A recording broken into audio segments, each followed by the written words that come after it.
हालांकि वो अल्लाह को मानते हैं। पॉइंट समझ आ रहा है? दुनिया की जिंदगी में खो जाते हैं मगर अल्लाह को मानते हैं।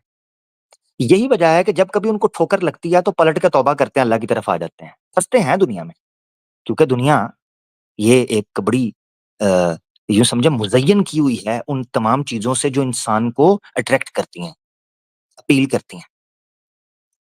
मगर एक इंसान होता है जो इस दुनिया में फँसकर इतना खो जाता है कि अल्लाह का इनकार कर बैठता है। ये 2 स्टेजेज़ हैं।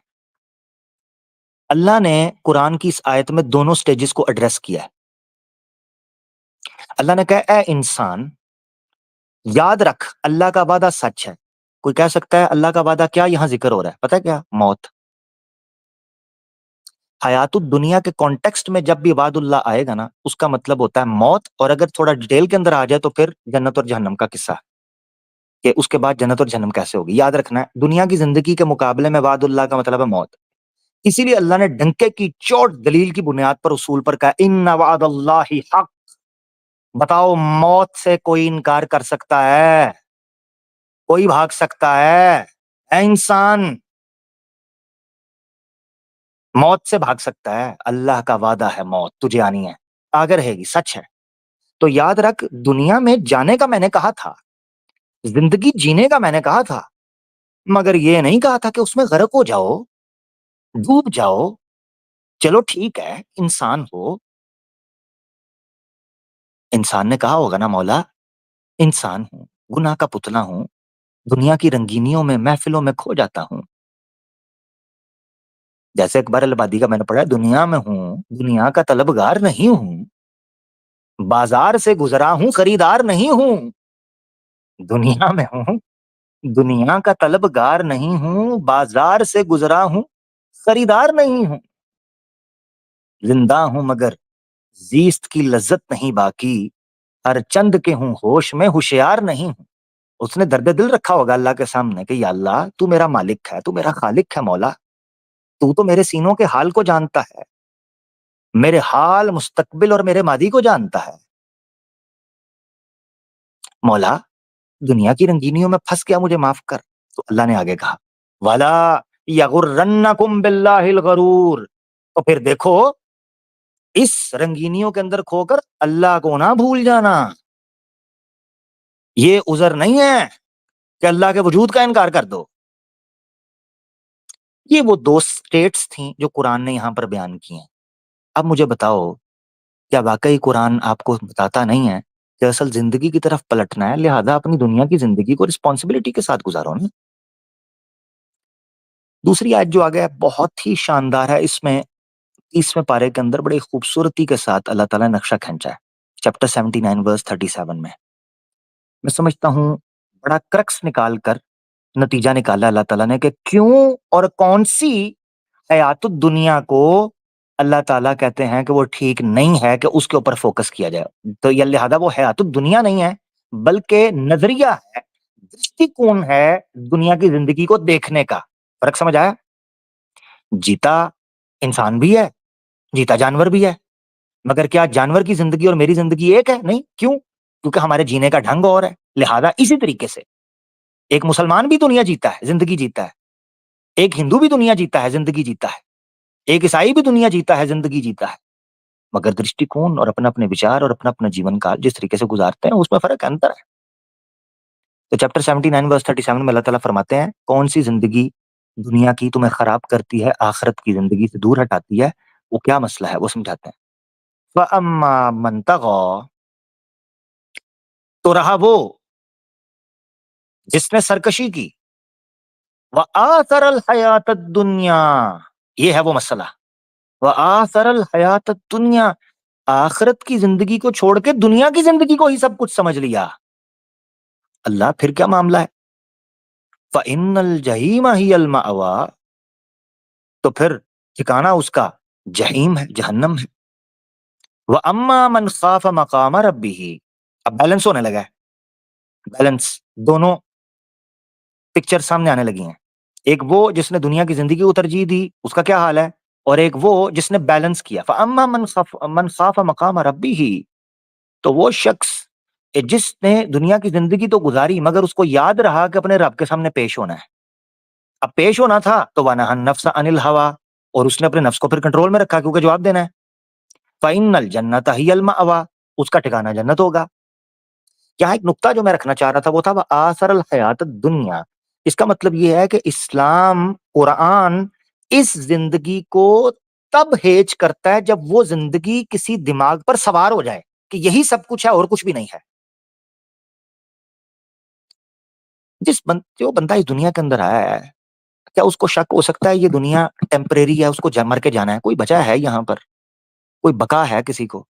तो फिर कैसे इसमें दो राय हो सकती है कि कुरान ने ये बात क्यों की है आफ्टर लाइफ की? जब इस ज़िंदगी को कोई तरजीह देगा तो फिर आफ्टर लाइफ उसको हकीकत बतानी पड़ेगी। अब आने लगा है क्लाइमैक्स। क्लाइमैक्स। मुझे बताएँ जितनी आयतें मैंने पेश की हैं, भगवत गीता के अंदर दुनिया की ज़िंदगी को आज़माइश, परेशानी कहकर, मिज़री, पेन कहकर ये कहा गया कि असल ज़िंदगी आखिरत की है जो कभी ख़त्म नहीं होगी। असल ज़िंदगी वो है जहाँ लिबरेशन मिल जाएगी, आज़ादी मिल जाएगी, जहाँ दुःख नहीं होगा, पीड़ नहीं होगी, परेशानी नहीं होगी, रोग नहीं होगा, बुढ़ापा नहीं होगी, मृत्यु नहीं होगी, दंड नहीं होगा, पाप पुण्य का तसव्वुर खत्म हो चुका होगा, धर्म अधर्म का तसव्वुर खत्म हो चुका होगा, उससे ऊपर चीज़ निकल चुकी होगी, भगवत गीता में कहा। कुरान ने भी इस दुनिया के साथ कुरान का फ़र्क ये है कि उसने इस दुनिया के ऊपर गौर करते हुए आखिरत की ज़िंदगी को भी सामने रखने का कहा। अब क्लाइमैक्स आने लगा है आपके सामने। गीता और कुरान। कमाल बात ये है कि गीता ने भी आखिरत की ज़िंदगी को तरजीह दी है।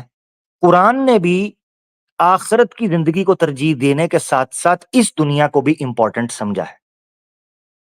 तो 87 की 16-19 कहती है बल तु'थिरून अल हयात दुनिया न जाने क्यों तुम आखिरत की ज़िंदगी को तरजीह देते हो, वल आखिरतुन वल आखिरतु खैरुम व अबका जबकि आखिरत बेहतर भी है और हमेशा के लिए भी है। अब नुक्ता चेक करें। इन्ना हादा लफी सुहुफिल ऊला। यही बैलेंस अप्रोच पहले सुहुफ के अंदर भी थी। इसमें अगर गीता को इंक्लूड किया जाए, तो गीता में जो ये इशारे मिलते हैं, कि असल ज़िंदगी आखिरत की है, ये दुनिया तकलीफ, आज़माइश, परेशानी का घर है। यहाँ तुम अपने आप को बचाओ, बच-बच कर चलो, इसकी लज़्ज़तों में ना फँस जाओ, बल्कि आखिरत की ज़िंदगी की तैयारी करो। कुरान कह रहा है इन्ना हाज़ा लफ़िस सुहुफिल ऊला। यही बात तो हमने पहले भी कही थी। सुहुफ़ इब्राहीम व मूसा। यहाँ तक कि इब्राहीम और मूसा के सहीफ़ों में भी यही बात हमने ज़िक्र की थी। ये हकीकत थी जनाब। आज की हमारी मैं देखता हूँ हाँ, आज की हमारी प्रेज़ेंटेशन जो है वो आज समाप्त हुई। इसमें जिस हकीकत पर हम पहुँचे हैं, उसका क्रक्स वैसे तो आगे निकल आएगा, मगर यहाँ बड़ा सलीस तरीके से बड़ा क्रक्स निकाल कर मैं सादे तरीके से रख देता हूँ। भगवत गीता का सारा फ़ोकस मुक्ति, मोक्ष, निर्वाण के ऊपर है, जो कि मटीरियल ज़िंदगी को बहुत हेच समझता है और कहता है कि आपने यहाँ से निकल कर फटाफट स्पिरिचुअलिटी में ज़म हो जाना है। यानी आपने पुरुष को प्रकृति से बचाना है। जैसे-जैसे पुरुष प्रकृति के प्रभाव से निकलता जाएगा, ऐसे-वैसे वो मोक्ष की तरफ जाता जाएगा। ये याद रखना है। ये भगवत गीता का क्रक्स है, एम है। कुरान व्हेयर एज़ आपको आफ्टर लाइफ की जो बात करता है, वो कहता है कि उसका सारा दायरा-कार जो है, वो आपकी ज़िंदगी आप कैसे गुज़ारोगे, उसके इर्द-गिर्द घूमता है। मैं आपको बताऊँ, इतनी आयत थीं कि मेरे लिए ये चूज़ करना मुश्किल हो गया था कि मैं अपने सब्जेक्ट के मुताबिक किस आयत को रखूँ और हर आयत अपने एतबार से इतनी शानदार कि कुरान ने आखिरत की ज़िंदगी को और दुनिया की ज़िंदगी को कैसे एक्सप्लेन किया। याद रखें, मैंने कुरान में से चंद मोती चुनकर आपके सामने रखे हैं। कुरान ऐसे हीरे जवाहरात से, ऐसे लुअलुअ वल मरजान से, ऐसे याकूत और सोने जवाहरात से भरा हुआ है, सिर्फ पढ़ने वाली आँख चाहिए, समझने वाली खोपड़ी चाहिए और कबूल करने वाला दिल चाहिए। बहुत शुक्रिया।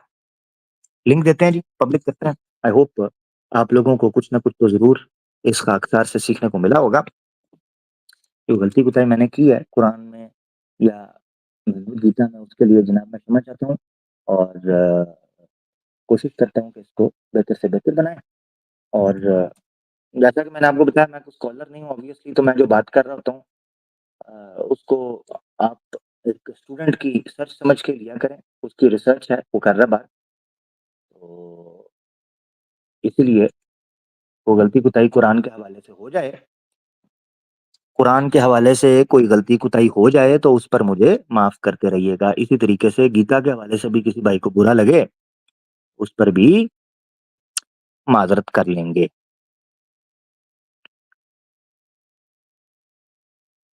अच्छा जी, 1 मिनट रुकिएगा ज़रा, मैं लिंक दे दूँ फिर आपको आवाज़ ठीक आएगी। रुक जाएँ ज़रा।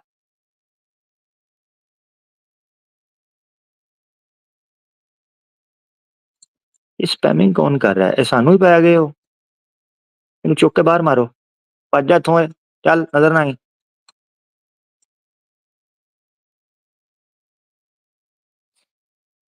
अच्छा जी।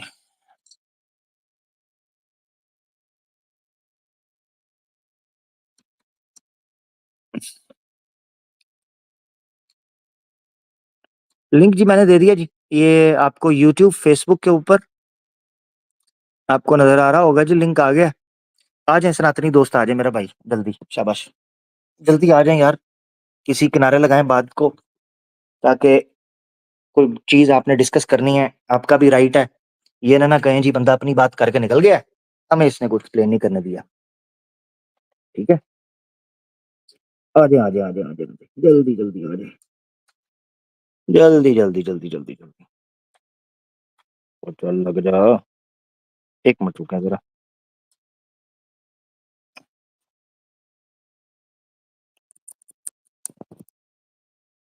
अच्छा जी, कौन भाई आए हैं? ओ यार गीता वाले आए ना भाई, गीता वाले आए हैं भाई, ना करें यार, ऐसे ना करें, आपकी मेहरबानी। गीता वाले भाई आए हैं यार, स्टेज छोड़ दें बाकी दोस्त। सिर्फ गीता वाले भाई, सिर्फ गीता वाले, सिर्फ गीता।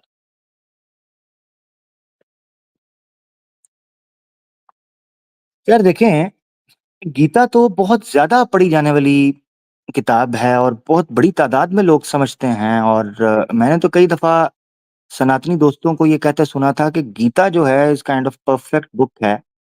यार कम से कम ज्ञानी सनातनी हैं, उन लोगों को आना चाहिए। आके गाली-गलौच कर देते हैं, ब्लास्फेमी करते हैं, बुरा-भला बोलते हैं। हाँ जी, हमें धमकियाँ दे देते हैं। यार इस तरह नहीं बात बनेगी, को बात को सलीके तरीके से अगर हो जाए तो क्या मसला है? हाँ, समझने का ही है ना, प्रयास ही कर रहे हैं हम भी। चले आए हैं, कोई 1-2 भाई देखता हूँ मैं, अगर वो भाई वही हैं। किधर गए हैं? हुँ, ये ठीक। केके भाई। जी केके भाई। हाय आमिर भाई, गुड इवनिंग। हाँ भाई, कैसे हैं भाई? ठीक हैं, खैरियत? बहुत अरसे हाँ बाद आए हैं भाई।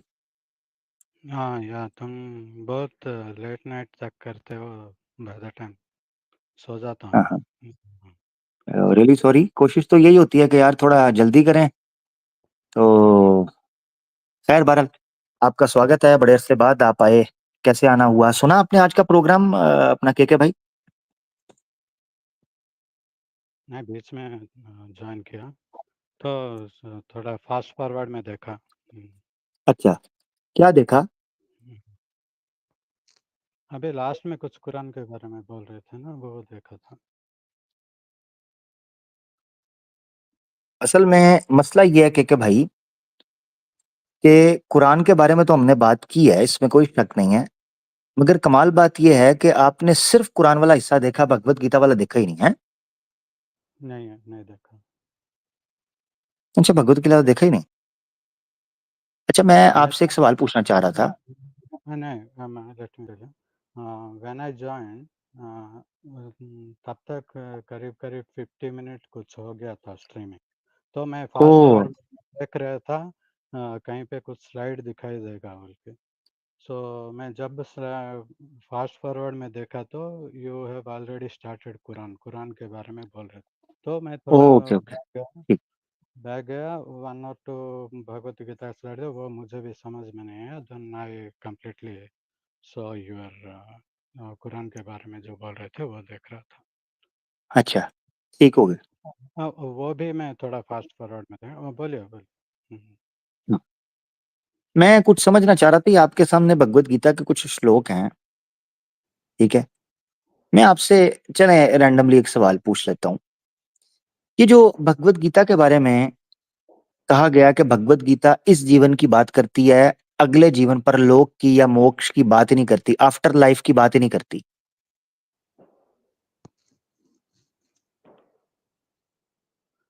एक्चुअली इस पर क्या कहेंगे?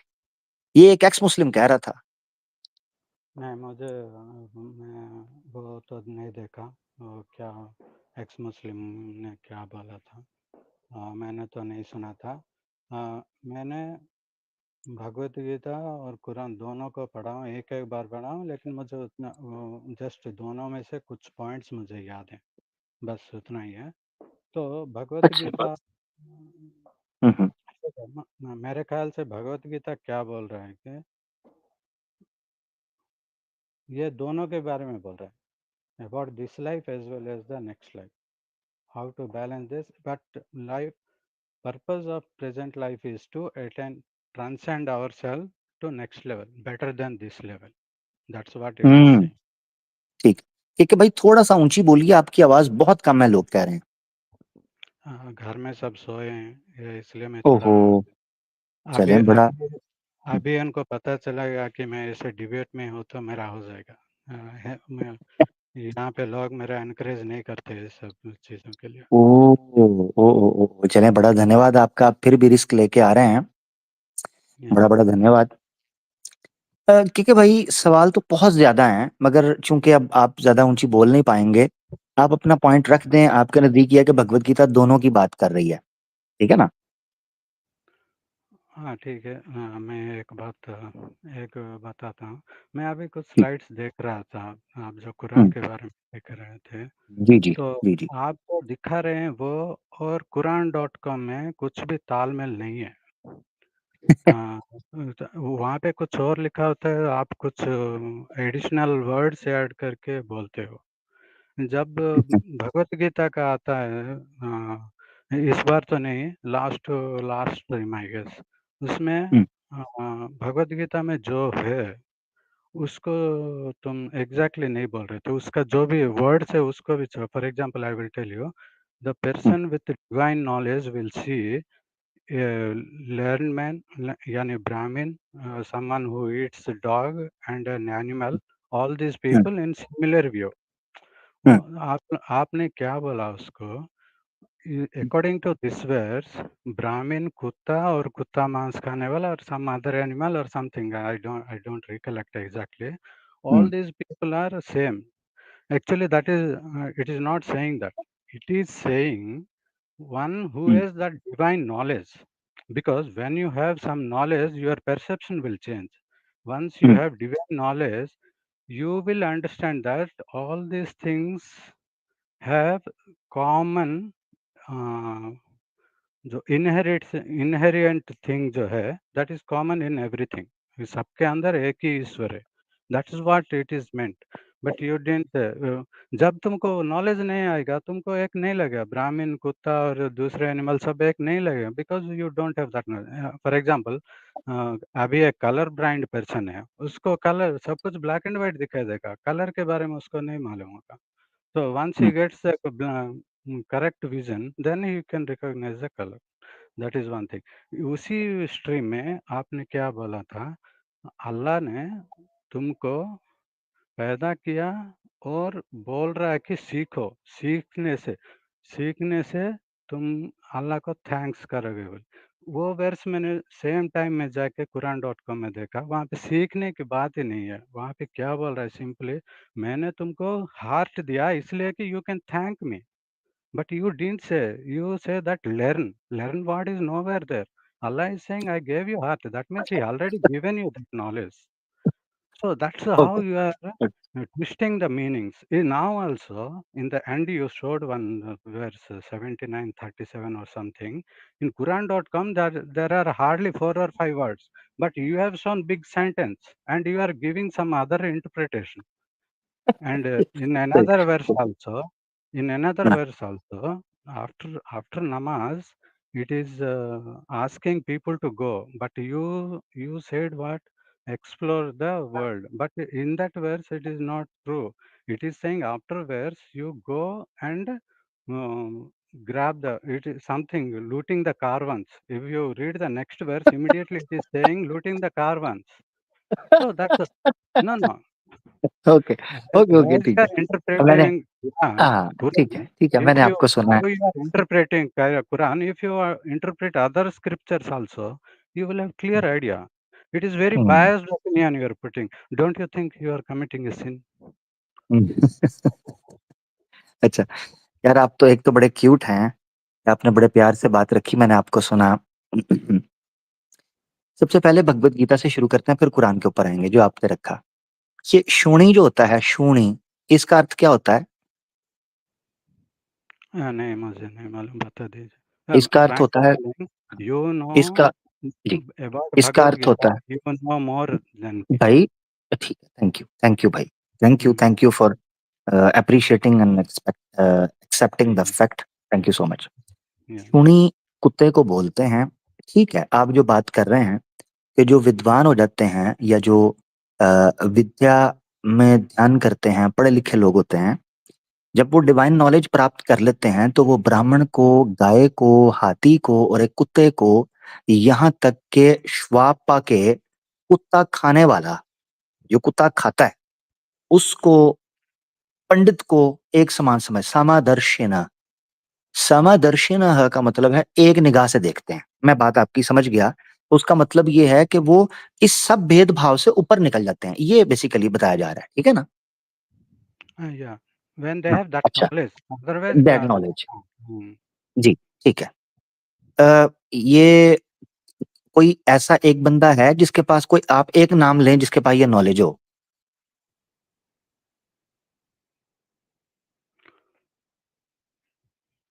अभी आपकी नज़र में? नहीं, मुझे नहीं मालूम। हाँ, वो गीता मुझे भी में नहीं मालूम, बताया था। या मुझे भी नहीं मालूम, मुझे भी नहीं मालूम। उसकी वजह ये है, कोई भी नहीं है। कोई भी नहीं है जो ये फ़र्क समझ पाता हो। उसकी वजह पता है क्या है? ये फ़र्क रखने के लिए एक ह्यूमन कैपेबल ही नहीं है कि वो इन चीज़ों को दृष्टि से देख सके। ह्यूमन कैपेबल ही नहीं। ये ह्यूमन की कैपेसिटी से ऊपर की और एक नॉन ह्यूमन चीज़ है जो उसको कहा जा रहा है सोचने के लिए, जो वो कर नहीं सकता। Point number 1। दूसरा मैं ये चीज़ कहता हूँ कि मैंने इसी श्लोक को 5 के 18 को सामने रखकर कहा था कि इसका मतलब ये है कि हम मुसलमान एक कुत्ते और एक गाय को जानवर के एक समान देखते हैं। हमारी नज़र में दोनों एक समान हैं।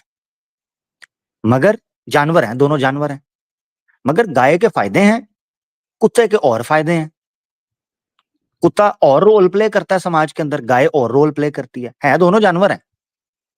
कुछ लोग जो हैं वो गाय को अपनी माता बना लेते हैं, कहते हैं ये गाय मांस नहीं खाना, हम गाय मांस खा लेते हैं। तो इसलिए मैं ये चीज़ कह रहा हूँ, ये ह्यूमन का ये मेरा पॉइंट था उस वक़्त भी। तो मेरा मेन स्ट्रेस था इसको सामने रखते हुए वो ये था कि एक ब्राह्मण हो, एक कुत्ता हो, दोनों एक समान हैं। कोई कर सकता है आज? किसी के पास ये डिवाइन नॉलेज है कि जो जाके कहे कि मैं मंदिर का जो पंडित है उसको और मंदिर के सामने बैठे हुए को कुत्ते को एक समान समझता हूँ। इतनी जूतियाँ पड़ेंगी ना, इतनी जूतियाँ कि अगले दिन होश नहीं आएगी। इतनी जूतियाँ पड़ेंगी, जिसने जाके ये बात कही कि मैं पंडित को, ब्राह्मण को और एक कुत्ते को एक समान समझता हूँ। चांटे, चौंक के अंदर चांटे पड़ेंगे, ठीक है ना? एक तो ये चीज़ है। तो ये प्रैक्टिकली ह्यूमनली पॉसिबल नहीं है, वो बंदा ये करे। आपकी दृष्टि में भी कोई नहीं है जिसने ये किया हो, मेरी नज़र में भी कोई नहीं है जो ये करता हो। इसलिए ये तो चैप्टर क्लोज़ हो गया। इसको अब नहीं, कर देते हैं साइड के ऊपर। जी। नहीं, एक्सप्लेन में या इसके बारे में। उसमें क्या बोला है डिवाइन नॉलेज। मुझे बहुत सारे लोग तो क्लेम करते हैं मेरे पास डिवाइन नॉलेज है, how far they are true we don't know. For example obviously यही कह रहा हूँ, एक्सप्लेनेशन तो आपने कोई इजाफी नहीं दी, आपने बिल्कुल ठीक कहा था पहले भी, जो आपने कहा कि आपको नहीं पता आपकी नजर में कोई है कि नहीं, क्लेम करते हैं। मैं भी कह रहा हूँ आपकी बात ये ठीक है, लोग क्लेम तो करते हैं, ठीक है। वैसे just how Muhammad claim that god speaking to him, मैं वो उसको नहीं मानता। मगर उन्होंने ये नहीं कहा, मगर नबी पाक सल्लल्लाहु अलैहि वसल्लम ने ये नहीं कहा कि केके और कुत्ता बराबर है, उन्होंने ये नहीं कहा। उन्होंने कहा है कि केके इंसान है, अगर वो अच्छे काम करेगा वो अच्छा इंसान है, बुरे काम करेगा तो बुरा इंसान है। उन्होंने ये नहीं कहा कि जनाब एक पढ़ा लिखा बंदा और कुत्ता बराबर हो गया। तो इसीलिए नबी पाक सल्लल्लाहु अलैहि वसल्लम ने जिस डिवाइन नॉलेज की बात की है वो गीता से डिफरेंट है। अच्छा, पॉइंट नंबर 1। अब आगे चलते हैं, क्योंकि फंस जाएंगे इस लूप में। मैंने आपके अगले सवालों का जवाब भी देना जो आपने कुरान पर और मेरी एक्सप्लेनेशन पर आपत्तियां उठाई हुई हैं, ठीक है ना, उसको ले लेते हैं। ठीक है। सबसे पहले आपने ये चीज समझनी है, मेरा स्टांस सुन लें गौर से के भाई। कुरान.com की जरूरत आपको होती होगी, ट्रांसलेशन की जरूरत आपको होती होगी। मैं अल्हम्दुलिल्लाह कुरान को पढ़ने वाला आदमी हूँ, और इसमें कोई शक नहीं है कि ऑब्वियसली मैंने सीखा, मैंने लोगों से सुना, पढ़ा, उसके बाद मैं इस नतीजे पर पहुंचा हूं कि कुरान की लैंग्वेज को मैं फील कर पाता हूँ कुरान क्या कह रहा है। अनफॉर्चुनेटली आपको संस्कृत नहीं आती है तो आप ये क्लेम गीता के लिए नहीं कर सकते। अगर किसी को आती है तो वो करे, मुझे अच्छी बात है, मैं उससे सीखूंगा। कुरान के बारे में जो अरबिक है उससे मैं फील, मेरा एक रिलेशन है कुरान के साथ, क्योंकि मैं उस लैंग्वेज को बड़ा क्लोज फील करता हूँ, और जो मैं फील करता हूं वो मैं बोलता हूं। और नंबर 1, अगर इससे किसी को यह तासुर जाता है कि कुरान में वो चीज मौजूद नहीं है जो मैं कह रहा हूं, तो आयत मुझे बता दें कौन सी है, मैं चैलेंज कर ले तो मैं उसमें से वो चीज साबित कर दूंगा जो मैं कह रहा हूं उसके वर्ड्स के अंदर से। तो मेरा स्टांस समझ ले सबसे पहले के साथ, जो आपने आयत रखी थी ना, वल फुआद कुल्लू उलाई का काना अनहु मसऊला, या वो बच्चे वाली, वो मैं अभी प्रेजेंटेशन निकालने लगा हूं, ठीक है ना, वो क्या प्रेजेंटेशन में निकालने लगा हूं, अभी मैं आपको नहीं दिखा दूंगा। हाँ, वो मैं दिखा दूंगा। डिस्ट्रीम रुकिए जरा, रुकिए रुकिए रुकिए डिस्ट्रीम जरा, रुकिए रुकिए रुकिए रुकिए, नहीं, तो वो मैं पुराना आयत निकाल स्ट्रीम दूंगा। क्या, this stream you are referring to? नहीं नहीं नहीं, वो जो स्ट्रीम जिसके ऊपर आप, जिस आयत के ऊपर आपको एतराज है वो वाली, कि उसमें हाँ कहीं नहीं लिखा हुआ ये, वो जो आप लेके आए थे उसी को खोलूंगा, आपको बताऊंगा, वहां से साबित करूंगा, टेंशन नहीं लेनी, ठीक है। अच्छा, सबसे पहले एक चीज समझ लें, मेरा स्टांस क्या है। कुरान की translation as it is possible ही नहीं है। कुरान की translation as it is possible ही नहीं है। इसीलिए फर्क है बा मुहावरा तर्जुमा या मफहूम तर्जुमा, यानी हम कुरान के वर्ड्स को सिंपल करने के लिए जो हमारी भाषा के अंदर शब्द हैं उनको यूज करते हैं ताकि हम लोग समझ सकें। वेयर एज ओरिजिनल जो उसका सेंस है वो कुरानिक अरबिक टेक्स्ट के अंदर ही है, उस वर्ड के अंदर। ये हम कितनी बार बोल चुके हुए हैं, कितनी बार। मिसाल के तौर पर कई दफा हमारे सामने कुछ नॉन मुस्लिम्स आते हैं, वो एतराज करते हैं कि कुरान में लिखा हुआ है कि अल्लाह ही जानता है माँ के पेट में क्या है, तो आज जी हम अल्ट्रासाउंड के जरिए जान लेते हैं? तो माँ के पेट में क्या है पता पता चल जाता है, बेटा है बेटी है, उसकी शेप क्या है, उसका हार्ट कैसा है, उसकी हेल्थ कैसी है, वो कितने देर का हो गया, उसकी सारी स्टेजेस जो हैं वो उसके जरिए, अल्ट्रासाउंड के जरिए और ग्राफी के जरिए पता चल जाता है आपको। तो आप कैसे कह सकते हैं जी अल्लाह ताला के अलावा कोई जानता नहीं है, कुरान में लिखा हुआ। ये गलत फहमी उठी थी ट्रांसलेशन से।